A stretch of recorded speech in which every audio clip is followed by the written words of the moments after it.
Hello dear friends.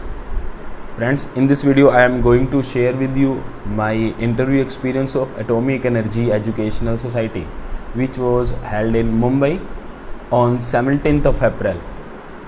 तो क्या हुआ था 17th of April को मेरा इंटरव्यू था। तो सुबह 7:30 पे मैं बुलाया था, तो 7 बजे एग्जैक्ट 7 बजे मैंने वहाँ पे रिपोर्ट कर दिया था। तो उसके बाद में एंट्री वाला प्रोसीजर हुआ, हम एंटर कर गए, हमें बता दिया कि कब हमारा इंटरव्यू है। तो जो रिटन एग्ज़ाम था उसमें मेरा जो रैंक था ऑल इंडिया रैंक 2 था फिज़िक्स के अंदर। तो मेरा इंटरव्यू भी सेकंड नंबर पे होने वाला था। तो मेरे से पहले एक सर थे, पहले उनका इंटरव्यू हुआ, उसके बाद मेरा इंटरव्यू हुआ था और हम टोटल 7 कैंडिडेट्स थे। तो देखो इंटरव्यू का प्रोसीजर क्या था। इंटरव्यू के अंदर 2 तो डेमोज थे। पहला डेमो हमारी मर्जी का जो हम घर से प्रिपेयर करके आए थे उस पर देना था, और सेकंड डेमो वही पैनल ने हमको देना था। वो हमें टॉपिक देंगे और उस टॉपिक के बाद हमें उन्होंने 30 मिनट्स भी दिए थे कि आप 30 मिनट के अंदर इस टॉपिक को प्रिपेयर करो, उसके बाद इस पर डेमो दो।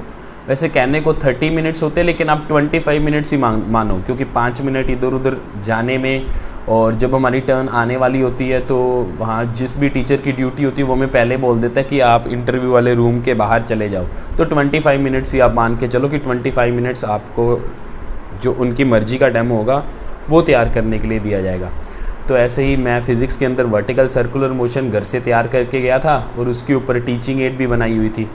और जब मैं वहाँ पहुँचा, स्लिप मतलब एक कंटेनर था, उसके अंदर बहुत सारी स्लिप्स थी। तो मैंने जब अपनी स्लिप उसमें से निकाली तो रे ऑप्टिक्स टॉपिक मेरा निकला था। तो उसके बाद मुझे 30 मिनट्स मिले, मैंने 30 मिनट्स उस टॉपिक पे प्रिपेयर किया। फिर उसके बाद में मुझे इंटरव्यू के लिए अंदर रूम के अंदर भेज दिया गया। तो जब मैं रूम के अंदर गया हूँ, सबसे पहले मैंने उनको विश किया, ये सबको पता ही है, तो बहुत कॉमन चीज़ है। उसके बाद उन्होंने सीधा मेरे से मतलब मेरा इंट्रोडक्शन भी नहीं लिया, सीधा उन्होंने बोला Anmol why you want to become a teacher. तो इसका मैंने आंसर बहुत आराम से दिया। आंसर देने के बाद फिर उन्होंने डायरेक्ट बोला कि आप जो टॉपिक प्रिपेयर करके आए हो उस पर अपना डेमो दो। तो मैंने फिर उसके बाद में, और हाँ, जो आपका इंटरव्यू है उसका टाइम उन्होंने, जो हमारा इंटरव्यू था उसका टाइम फिक्स था 30 मिनट्स। 10 मिनट्स जो हमारा टॉपिक है उस पर डेमो के लिए, 10 मिनट्स जो टॉपिक उन्होंने दिया था उस पर डेमो देने के लिए, और लास्ट 10 मिनट्स वो उस पर क्वेश्चनिंग करेंगे।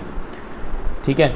तो हाँ, उस क्वेश्चन का आंसर देने के बाद भी why you want to become a teacher, उसके बाद में उन्होंने बोला डायरेक्ट कि वोरा चौक वोरा डस्टर डेमो दो। उसके बाद मैंने वर्टिकल सर्कुलर मोशन के ऊपर डेमो दिया।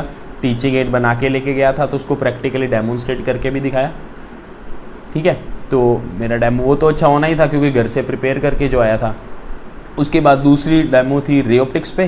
तो पहली डेमो ख़त्म होने के बाद में मैंने दूसरी डेमो शुरू की फिर रे ऑप्टिक्स पे, जो कि उन्होंने मेरे को टॉपिक दिया था। तो रे ऑप्टिक्स के ऊपर फिर मैंने अपनी डेमो शुरू की। उस पर भी मैं टीचिंग एड मेरे पास थी, तो मैंने टॉपिक पर पढ़ाया। लेज़र वगैरह लेके गया था मैं, पेंसिल के लेड्स थे, ब्लेड वगैरह थी, तो फिर उसका भी मैंने डेमोन्स्ट्रेशन किया। तो उन्होंने मेरे से क्वेश्चन पूछा कि चलो फर्स्ट टॉपिक तो ठीक है, वो तो आप अपनी मर्जी से लेके आए, लेकिन दूसरा टॉपिक आपको कैसे पता रे ऑप्टिक्स मिलने वाली है, आप फिर कैसे इस पर टीचिंग एड बना के ले आए। तो फिर मैंने कई टीचिंग एड्स बना रखी थी, तो मैं सारी टीचिंग एड्स साथ ले गया था। तो मैंने बोला कि सर मैं अभी प्राइवेट सेक्टर के अंदर currently I am teaching in MD children academy, so I have made many teaching ads. तो वो टीचिंग एड्स मैं साथ लेके आया हूँ। तो इसमें से मेरे को एक टॉपिक रे ऑप्टिक्स मिल गया लकीली, तो उसकी टीचिंग एड मेरे पास थी, इसलिए मैं इसको आपके सामने परफॉर्म कर रहा हूँ। तो ये बात सुन के जो पैनल था बहुत खुश हो गया कि ये बंदा ना सिर्फ इसको एक्सपीरियंस, एक तो मेरी बात से उनको पता लग गया कि इसके पास टीचिंग एक्सपीरियंस भी है, नंबर 2 ये भी पता लग गया कि ये टीचिंग एड्स बना के मतलब बच्चों को ना सिर्फ एक्सप्लेन करता है बल्कि उस चीज़ को वो प्रैक्टिकली दिखाना भी चाहता है बच्चों को। इससे बच्चों का इंटरेस्ट बढ़ता है, और टीचिंग एड्स से ऑब्वियसली जो थोड़े से स्लो ब्लूमर्स होते हैं वो भी ज़्यादा इंटरेस्ट लेते हैं, है ना। तो इससे मेरा एक अलग ही इम्प्रेशन पड़ा। और ये भी बात थी कि दूसरा कोई भी टीचिंग एड बना के लेके नहीं गया था, और मेरे पास दोनों टॉपिक के टीचिंग एड थे, तो इसलिए मेरे को एक एडवांटेज मिला। फिर उसके बाद में टॉपिक ख़त्म हुआ, फिर क्वेश्चन शुरू हुए। बेसिक क्वेश्चंस उन्होंने पूछे, उसके आंसर मैंने देने शुरू किए। लेकिन जो ये क्वेश्चनिंग वाला राउंड है ना, इसमें मैं थोड़ा सा नर्वस हो गया था। नर्वस क्यों हो गया था, क्योंकि जो 5 मेंबर्स थे उन्होंने लगातार क्वेश्चंस पूछने शुरू कर दिए। मतलब एक क्वेश्चन पूछ के चुप होता, तुरंत दूसरे पर्सन पूछना शुरू कर देते, फिर दूसरे जैसे चुप होते तीसरे पर्सन क्वेश्चन पूछना शुरू हो जाए। तो मैं उस टाइम पे मतलब कंफ्यूज हो रहा था कि किसका आंसर दूं किसका ना दूं, क्योंकि क्वेश्चन खत्म होते ही तुरंत दूसरा क्वेश्चन आ रहा था, मैं पहले का मैं आंसर दे भी नहीं पा रहा था। तो उस टाइम पे मतलब मेरा माइंड थोड़ा चौक होने लगा। आंसर्स मुझे सारे आते थे क्योंकि फिजिक्स से रिलेटेड ही वो क्वेश्चंस पूछ रहे थे, और ऐसा नहीं कि रफ टफ क्वेश्चन पूछ रहे थे, जैसे स्टूडेंट्स हमसे क्वेश्चंस पूछते हैं वैसे क्वेश्चंस पूछ रहे थे। तो उस टाइम थोड़ा थोड़ा मेरा दिमाग चौक होने लगा, ठीक है। और क्योंकि इंग्लिश के अंदर इंटरव्यू चल रहा था, इस पे मैं बात करूंगा अभी एंड में इंग्लिश के ऊपर कि कितनी इंग्लिश हमको एटलीस्ट आनी चाहिए। बहुत हाई फाई इंग्लिश तो मुझे भी नहीं आती थी, लेकिन फिर भी मैंने उसका इंटरव्यू क्रैक किया ना, तो बिल्कुल ऑनेस्ट एक्सपीरियंस मैं आपके सामने शेयर करूंगा इसका। हाँ, तो कहाँ था मैं? हाँ, मैं कह रहा था मेरा माइंड चौक होने लगा क्योंकि क्वेश्चंस की बोमार्डिंग होने लगी और इंग्लिश में थे, तो मेरे को थोड़ा सा मतलब I was suffering at that time in English. तो थोड़ा थोड़ा मैं मतलब पूरा फ्लुएंट नहीं था, पूरा मेरा फ्लो नहीं बन पा रहा था, तो सभी क्वेश्चंस के आंसर मैं मतलब पूरा प्रॉपरली दे नहीं पा रहा था, तो मैं नर्वस हो रहा था उस राउंड में, ठीक है। और फिज़िक्स के कैंडिडेट के लिए बता दूं कि क्वेश्चंस कहते थे, क्वेश्चंस ऐसा नहीं था what do you mean by refraction, what do you mean by total internal reflection, ऐसे क्वेश्चंस नहीं पूछते, ना ही केवीएस में, ना ही एनवीएस में, और ना ही एटॉमिक एनर्जी एजुकेशनल सोसाइटी में। प्रैक्टिकल क्वेश्चंस पूछते थे।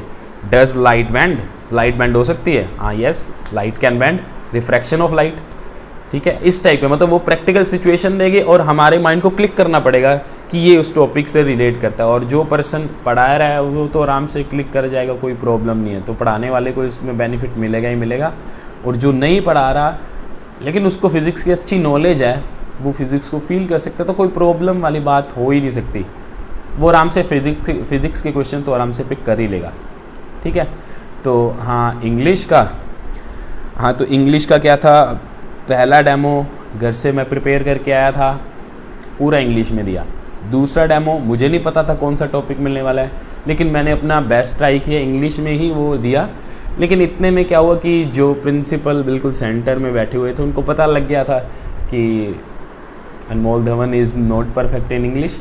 तो उन्होंने मतलब मेरे को भी उनसे पता लग गया था कि मैं इंग्लिश के अंदर सफ़र कर रहा हूँ, मेरा खुद का कॉन्फिडेंस गिरा, तो मैंने पूरा मतलब एक्सेप्ट कर लिया।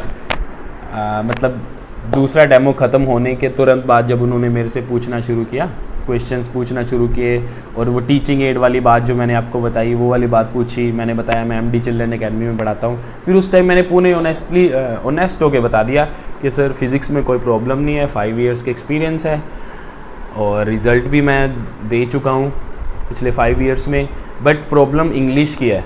तो उन्हीं में से एक मेंबर लास्ट में बैठे हुए थे, उन्होंने बोला are you teaching in CBSE affiliated school?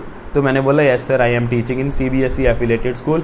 फिर वो कहले अभी फिर प्रॉब्लम कैसे आ सकती है? तो मैंने बताया कि मैं जिस मतलब डिस्ट्रिक्ट से बिलोंग करता हूँ, मैं जहाँ पढ़ाता हूँ वहाँ थोड़ा इंग्लिश का एटमॉस्फेयर नहीं है, हम बाईलैंग्वेज टीच करवाते हैं।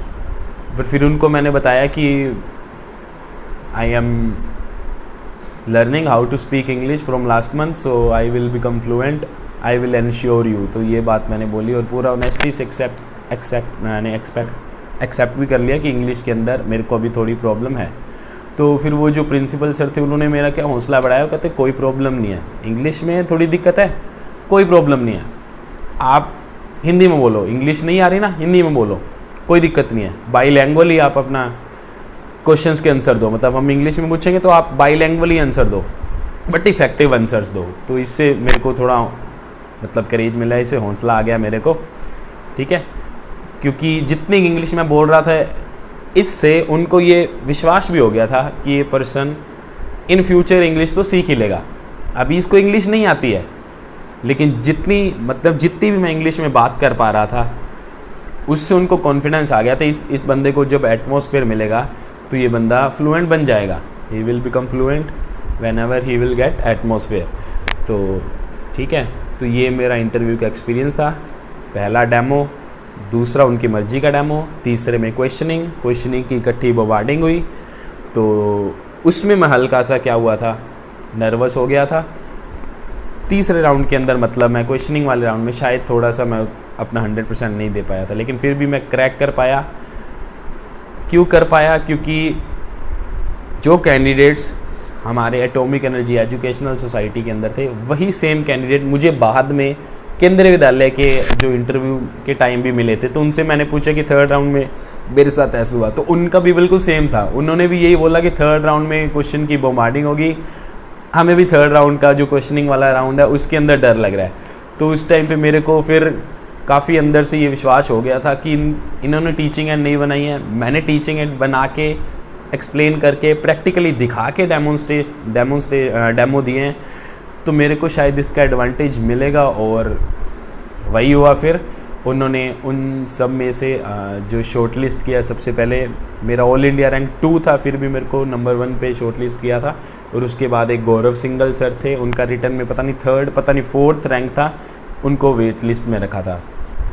तो पूरे इंडिया में क्योंकि एक ही सीट थी तो वो मेरे को मिल गई, और गौरव सिंगल सर जो कि रैंक होल्डर 2 थे वो वेट लिस्ट में पर उनको जॉब नहीं मिल पाई बिकॉज वैकेंसी ही एक थी। तो ये था मेरा एटॉमिक एनर्जी एजुकेशनल सोसाइटी का एक्सपीरियंस, और बिल्कुल ऑनेस्ट एक्सपीरियंस मैंने आपके साथ शेयर किया है। जो जैसे हुआ बिल्कुल वही बातें आपको मैंने बता दी। Okay, thank you so much. Like, share, subscribe. Have a nice day.